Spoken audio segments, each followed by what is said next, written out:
आपका स्वागत है। कलयुग के अंत के विषय में हमारे प्राचीन पुराणों में पहले ही भविष्यवाणी की हुई है। कलयुग का प्रभाव कैसा होगा, कलयुग में मनुष्य का व्यवहार कैसा होगा, कलयुग की स्त्रियां कैसी होगी, कलयुग में मनुष्य का आकार और आयु कितनी होगी, कलयुग में पाप और पुण्य की परिभाषा क्या होगी, कलयुग में मुक्ति पाने के कौन से मार्ग होंगे तथा कलयुग का अंत कैसे होगा आदि के विषय में हमारे प्राचीन पुराणों में कलयुग की भविष्यवाणी की गई है। भगवान तो चलिए जान लेते हैं कलयुग के बारे में की गई प्राचीन भविष्यवाणियां। कलयुग का अंत धर्म की विफलता, अनुशासन की कमी, मनुष्यों में बढ़ती दुर्भावना, धन की लालसा, अत्यधिक काम का प्रभाव, भ्रष्टाचार से बढ़ता व्यापार, गुरुजनों तथा पूज्य लोगों की नींद, स्त्रियों में व्यभिचार और अनाचार आदि गुणों की वृद्धि, लोगों में आध्यात्मिकता की कमी आदि प्रकार के लक्षणों से कलयुग की पहचान होती है। चंचल, धर्म से विमुख होकर अधर्म के पथ पर चलने वाले होंगे। उन्हें शास्त्रों का ज्ञान नहीं होगा, जिसके मुख से जो भी निकलेगा उसे ही शास्त्र समझा जाएगा।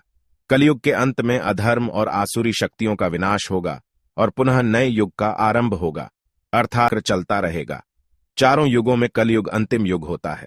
सबसे पहले सत्ययुग, उसके बाद त्रेता युग, फिर द्वापर युग और अंत में कलयुग। महाभारत के युद्ध के पश्चात कलयुग का आगमन पृथ्वी पर हुआ था। यह युग धार्मिक और आध्यात्मिक स्थिति में सबसे कम प्रगति करने वाला माना जाता है।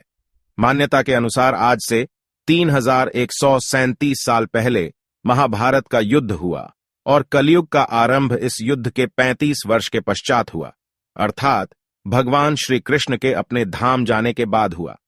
श्री कृष्ण कहते हैं, कलयुग में लोग अपने स्वार्थ को ही सर्वोपरि मानेंगे। धर्म का त्याग करके मटीरियलिस्टिक उद्देश्य को पाने के लिए जी जान से कोशिश करेंगे, आचरण करेंगे। यदि हम आज के समय में देखें तो पाप इतना बढ़ चुका है, मानो ऐसा लगता है कलयुग का अंत अब निकट आ चुका है। लेकिन कुछ विद्वानों के अनुसार यह तो बस शुरुआत है। आगे कलयुग और भी भयानक रूप लेने वाला है। कलयुग के उस भयानक रूप को देखने की क्षमता आज के मनुष्यों के अंदर नहीं है। जब कलयुग का अंत मनुष्य कम पिशाच ज्यादा दिखाई देंगे।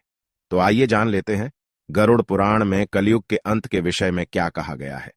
गरुड़ पुराण के अनुसार एक बार गरुड़ जी ने भगवान श्री कृष्ण से पूछा, हे प्रभु, चारों युगों में कलयुग को ही सबसे भयंकर और दुख कारक माना गया है। इस कलयुग का अंत कैसे होगा और कलयुग का अंत समय निकट आने पर कौन से संकेत दिखाई देंगे?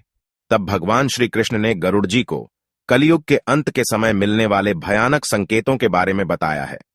जब पृथ्वी पर चारों तरफ ऐसे संकेत दिखाई दे तो मनुष्य को समझ जाना चाहिए कि कलयुग का अंत निकट आ चुका है और अब सृष्टि का अंत प्रलय से होगा। सबसे पहला संकेत, भगवान श्री कृष्ण के अनुसार कलयुग का अंत समय निकट आने पर मनुष्य की आयु घटकर केवल 20 वर्ष ही शेष रह जाएगी। 12 वर्ष की आयु में ही मनुष्य के बाल पक जाएंगे। उनका शरीर अत्यंत कमजोर और सफेद रंग का होगा। कलयुग में स्त्री 8 या 9 वर्ष की आयु में ही संतान को जन्म देगी।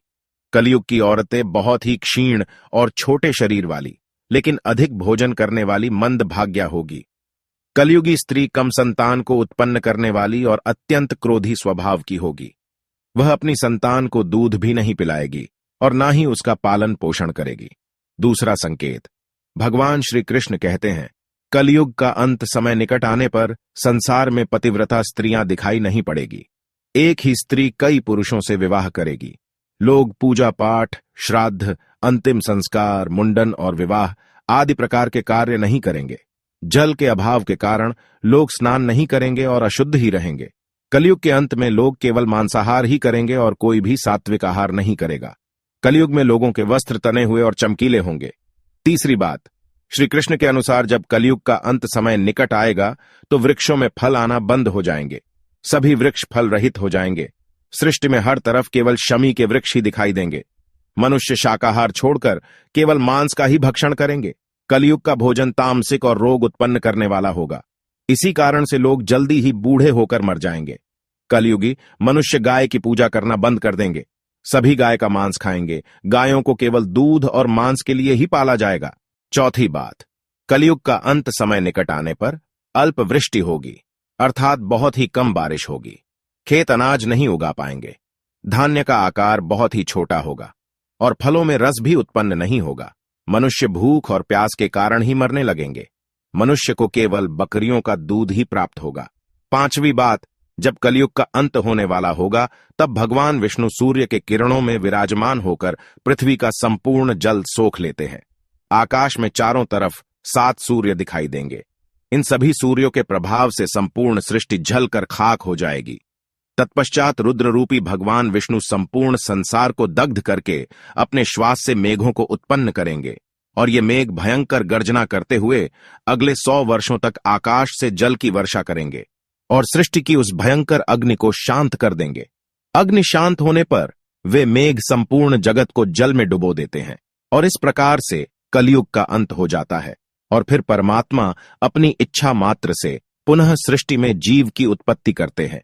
तो दोस्तों, इस प्रकार से गरुड़ पुराण में कलयुग के अंत का वर्णन किया गया है। उम्मीद है आपको यह जानकारी अच्छी लगी होगी।